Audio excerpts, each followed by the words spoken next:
हा जोंनि बर'नि गेजेराव जिथु मा होनो फावथिनानि हारिमु बेखौ सोरां मन्जु थियेटारा दिनै 50 बोसोर फोथांनानै लाखिबोदों। फैगौ बोसोराव 50 कमप्लिट जासिगोन, दा सोलिगासिनो दं।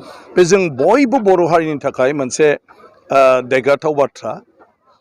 आरो दिनै जुदि सोरां मन्जु थियेटार गैयामोनब्ला बर'नि माने जिथु फावथिना बे थुन फावथिनाया दिनै थांनानै थानाय नङामोन। नाथाय बिथाङा जेनिफ्रायबो मदद मोनाखैब्लाबो गाव हारसिंनि नाजानायजों बेखौ खालामबोदों।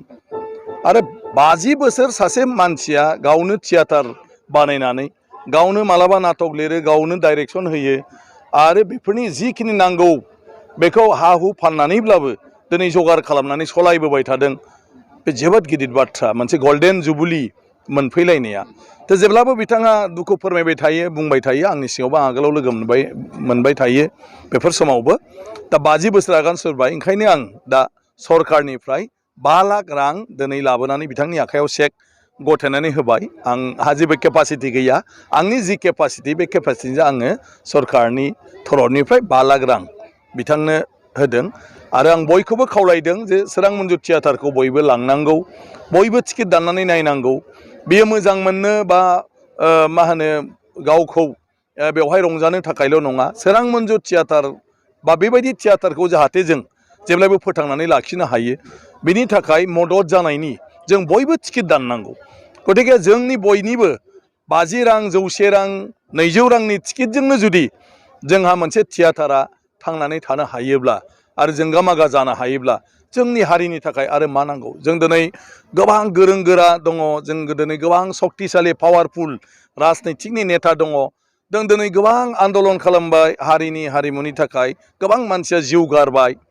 नाथाय जों बेबायदि जोंनि बर'नि हारिमु बा राव थुनलाइनि थाखाय बिथां चन्द्रकान्त मोसाहारि मानगोनां बिथाङा जेरैबायदि मोनसे बर'नि गेजेराव थियेटार हारसिङैनो जेखौ फोथांनानै लाखिबाय, जों रावबो बेबायदि खालामनो हायाखै।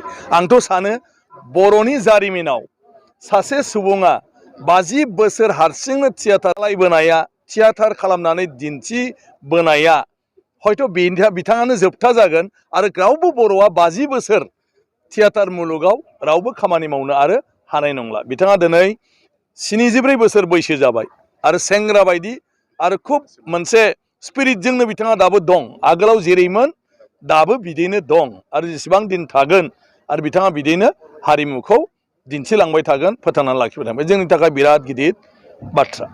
जों नुदों बर'फोरनि गेजेरावनो जायफ्रा माने दायो आथिखालनि जे डिजिटेल मुगा, बे डिजिटेल मुगा हरसेनि गेजेराव बिराद माने हिट जायो, बिसोरसो माने अभिनेता एबा एक्टर होननानै जायखिजाया। खिन्थु नायजाबाव थानाय माखासे गोदोनिफ्राय नोंथाङा बुंनाय बायदि बेबायदि गोबां फाव खालामनानै दिनै बैसो जालांबाय, नाथाय बिथांमोना पेन्सन ना। जोंहा मोनसे गावहानो बिबान दं।